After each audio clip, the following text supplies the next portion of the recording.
Bonjour à toutes et à tous. Bienvenue dans cette salle du anciennement Crié pour cette première matinée consacrée aux mineurs étrangers non accompagnés. Je vous remercie bien sûr d'être là, de témoigner par votre présence de l'intérêt de ce public fragilisé, parfois aussi peu connu des services d'intervention sociale. Et ce matin, lors de ce premier hub, nous allons aborder la question suivante que vous voyez s'afficher à l'écran, c'est comment faire réseau dans l'intérêt des mineurs étrangers non accompagnés sur Liège, Huy et Waremme. Voici le petit programme que nous allons aborder ce matin. Tout d'abord, le CRIPEL, Centre régional pour l'intégration des personnes étrangères d'origine étrangère. C'est quoi? C'est qui? Quelles sont ses missions? Ensuite, nous allons aborder plus particulièrement la question du projet HIMA, Hub for Young Migrant Autonomy. Ensuite, nous allons, dans ce cadre, aborder la méthodologie de travail et vous faire part des premiers constats, des premiers chiffres que nous avons pu dresser au terme de ces quelques mois, ces quelques derniers mois, au cours desquels a vu naître ce projet. Et puis enfin, nous terminerons, après plusieurs interventions, et je remercie d'ores et déjà, mais j'aurai l'occasion de les présenter plus complètement, mais je remercie déjà nos intervenants d'être présents, d'avoir répondu présents à notre appel, après avoir quelque peu défini le cadre de notre projet, mais aussi avec eux de leur intervention, de leur éclairage sur cette problématique et sur comment, ensemble, nous comptons faire réseau. Le CRIPEL, c'est quoi? Le CRIPEL, comme je l'ai dit, c'est un centre régional pour l'intégration des personnes étrangères. Nous sommes 8 à couvrir l'ensemble du territoire wallon. Pour le CRIPEL, donc le L suggère que c'est de Liège, mais c'est bien au-delà. C'est aussi sur les arrondissements de Huy et de Waremme. Donc, un des 8 centres régionaux d'intégration des personnes étrangères. Nous avons une mission agréée par la région wallonne, dont nous dépendons, et diverses missions, comme l'accompagnement des professionnels à travers la formation, mais aussi l'organisation du parcours d'intégration en Wallonie, qui s'adresse plus particulièrement à l'ensemble des primo-arrivants, c'est-à-dire les personnes reconnues réfugiés et qui ont un titre de séjour de plus de 3 mois et qui sont présents sur le territoire depuis moins de 3 ans. Et dans ce cadre, nous leur proposons tout un parcours constitué d'une part d'un bilan social, d'un module d'accueil, d'une explication du fonctionnement de notre société, de la société d'accueil, et nous leur proposons aussi une orientation vers l'apprentissage de la langue, donc des cours de français, vers des cours d'éducation à la citoyenneté, et tout au travers du processus, le Centre régional pour l'intégration des personnes étrangères les accompagne dans toutes les démarches administratives et aussi dans la prise de connaissance du fonctionnement des différentes instances nécessaires pour toutes ces démarches qu'il convient de faire. Nous avons également une mission d'accompagnement des opérateurs. Alors, sur le territoire des arrondissements, donc des 55 villes et communes, nous avons un peu plus d'une 70aine d'initiatives locales d'intégration. C'est comme ça que ça s'appelle. Ce sont des associations qui, comme le CRIPEL, sont soutenues ou agréées pour donner ces fameux cours de français, ces cours d'éducation à la citoyenneté, faire de l'accompagnement juridique, mais aussi de l'accompagnement social, et aussi mène des projets en matière d'interculturalité, donc de rencontre quelque part entre la société d'accueil et les primo-arrivants, mais pas seulement, toute personne étrangère avec ou sans papier qui arrive sur le territoire. Nous avons aussi une mission de concertation avec les autres centres régionaux, nous sommes 8, et il convient, sur l'ensemble des territoires et en tenant compte de ces spécificités, de nous coordonner, d'harmoniser nos processus d'intervention. Et nous avons aussi, pour le compte de la région, une mission qui consiste principalement en la récolte de données statistiques. J'ai brossé quelque peu nos missions. À côté de ça, nous menons d'autres projets qui, elles, sont soutenues la plupart du temps par d'autres pouvoirs subsidiants et parmi lesquels figure le Fonds social européen, mais aussi le Fonds Asile et Migration.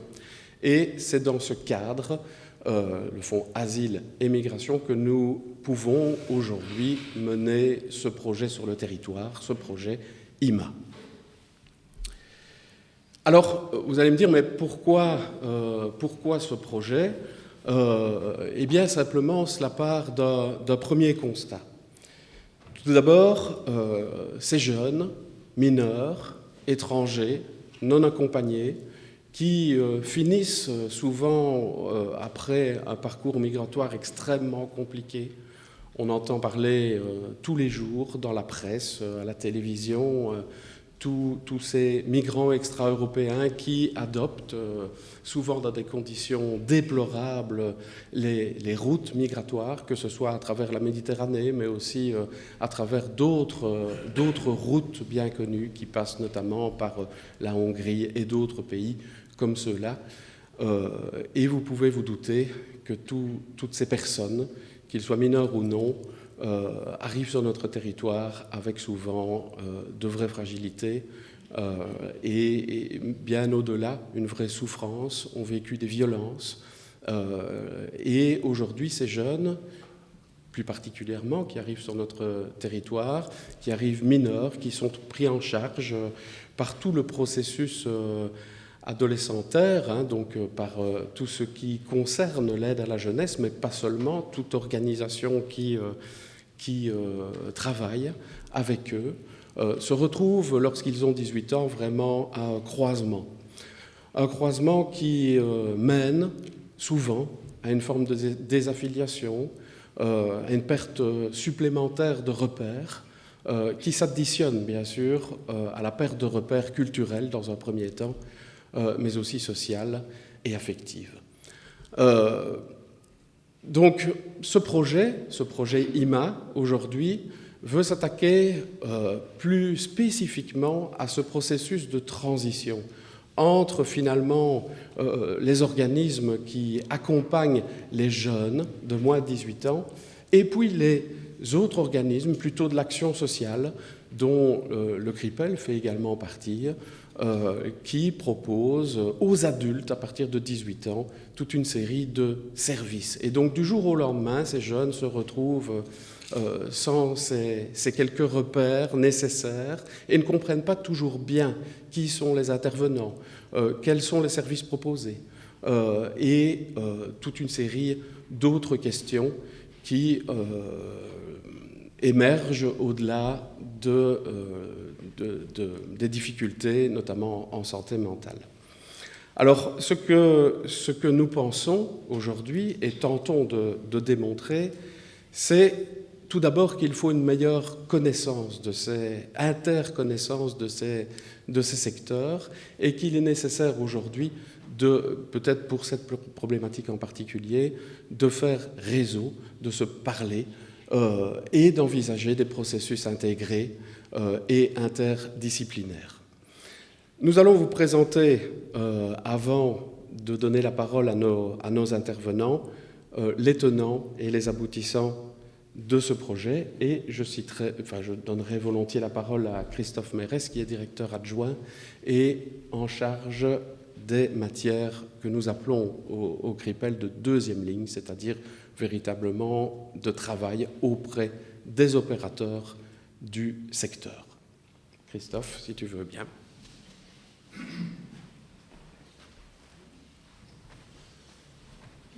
Merci Régis. Quelques mots pour présenter le projet IMA sur base des constats qu'on a faits. On a profité de l'opportunité qui s'était présentée à nous via le Fonds Asile, Migration et Intégration pour rentrer un projet pilote où on s'est tout d'abord donné le temps d'affiner les besoins. On sait qu'on a un objectif d'enrichissement du travail de réseau. On ne sait pas comment exactement nous allons pouvoir mettre notre pierre à l'édifice. Vous êtes ici dans la première rencontre du Hub. Il y aura d'autres rencontres plus tard qui seront organisées de manière différente, aussi pour répondre du mieux possible aux besoins que nous avons identifiés. L'idée, comme Régis l'a dit, c'est un enjeu de réseau, c'est aussi essayer d'apporter une réponse concertée. Et se focus sur la majorité. Le travail qui est ici présenté ne serait pas ce qu'il est sans le travail de David Cornet et Jordan Brass, que je tiens à remercier. Et voilà, c'est un chouette travail qui commence ici, et j'espère qu'il a de longues années devant lui.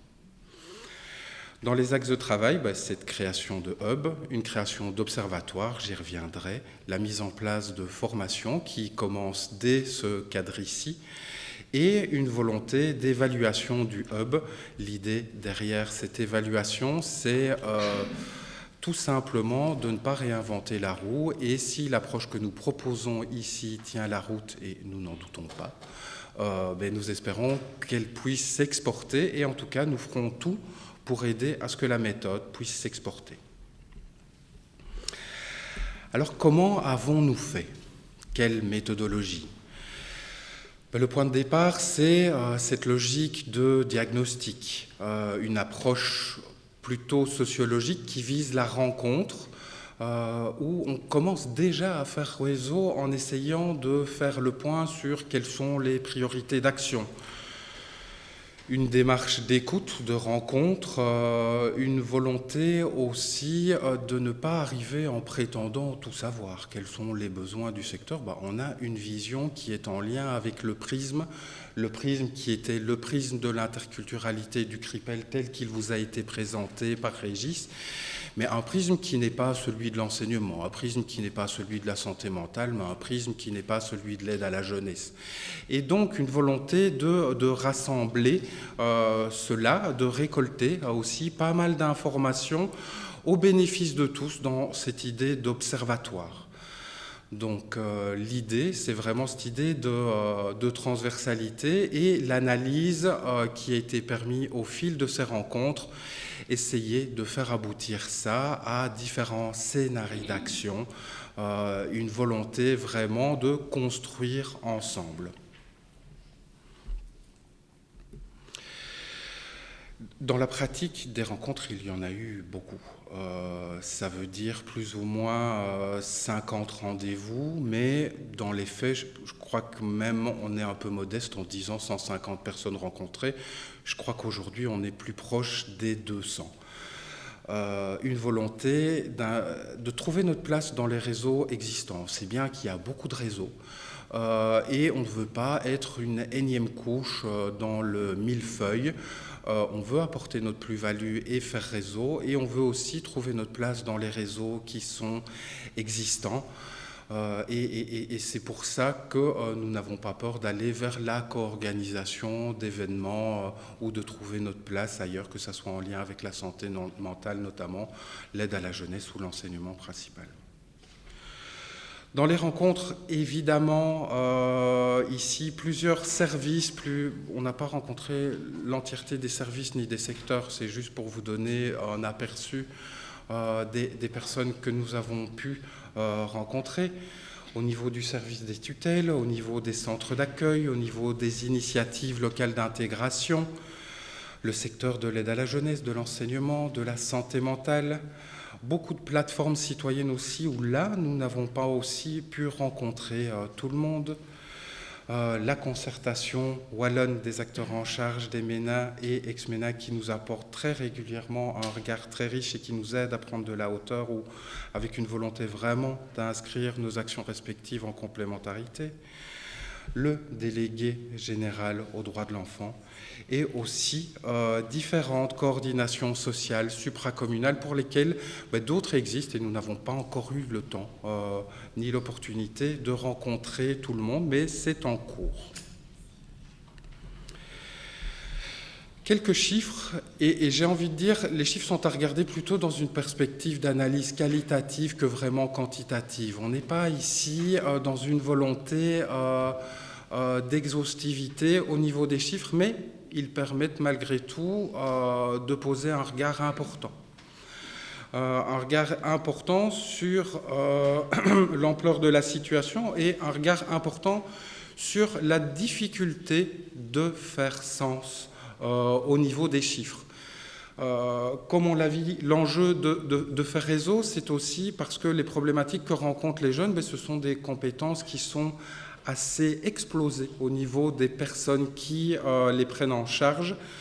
Et voilà, c'est quelques chiffres qui nous émanent des services des tutelles. 46, c'est le nombre des tuteurs sur la division judiciaire de Liège, c'est des chiffres assez récents. 6, c'est le nombre de tuteurs en charge de MENA sur la division judiciaire de Ouiwarem.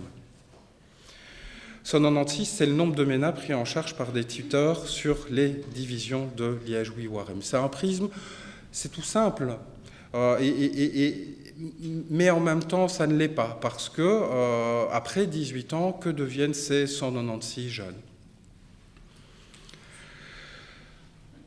Un regard du service des tutelles ne peut aller que de pair avec l'accueil des jeunes dans les centres, avec la Croix-Rouge, 21 centres en Wallonie qui accueillent plus de 600 jeunes.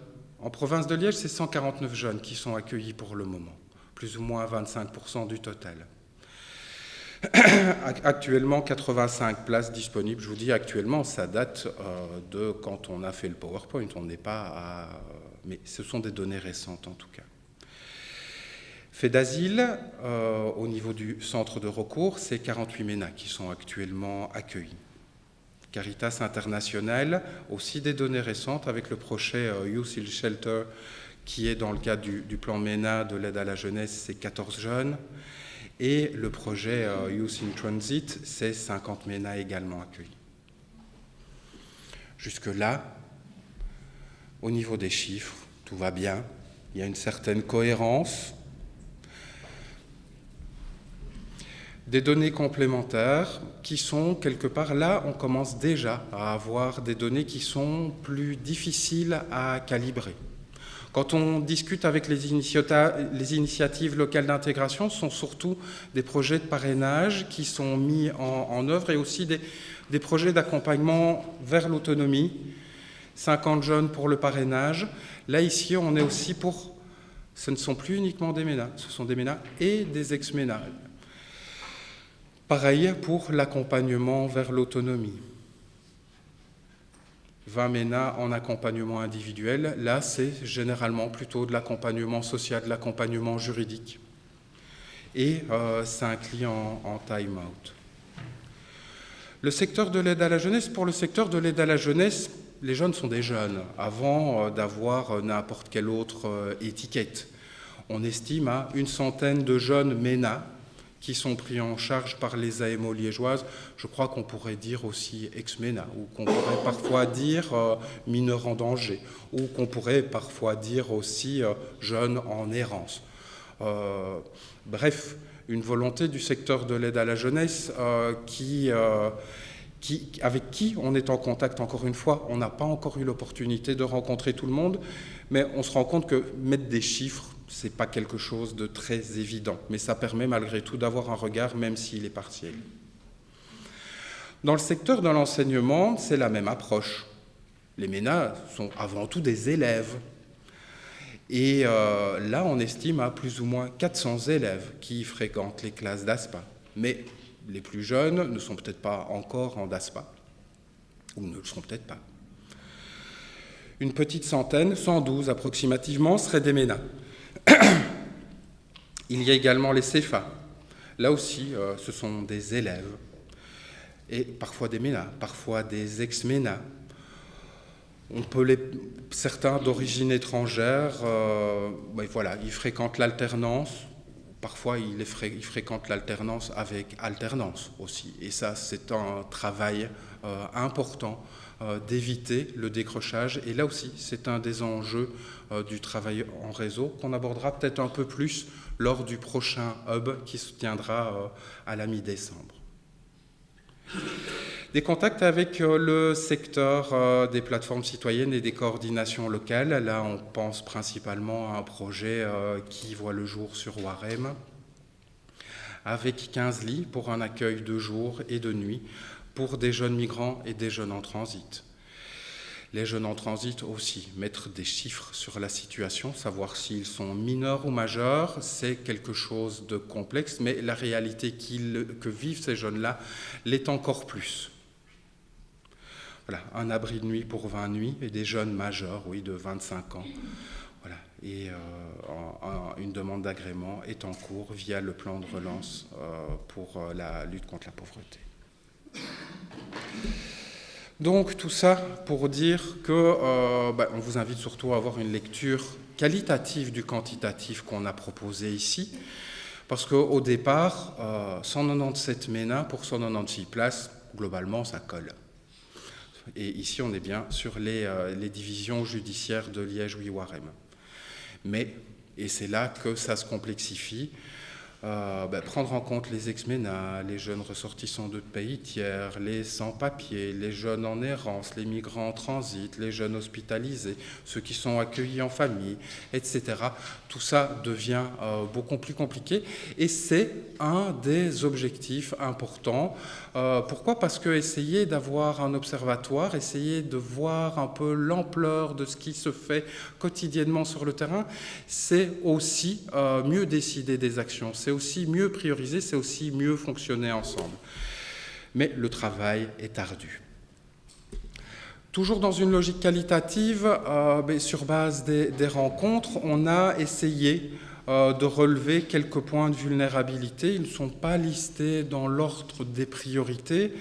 Et donc, mais ça donne malgré tout un éclairage, ou en tout cas ceux du dessus sont peut-être plus courants que ceux de fin de liste.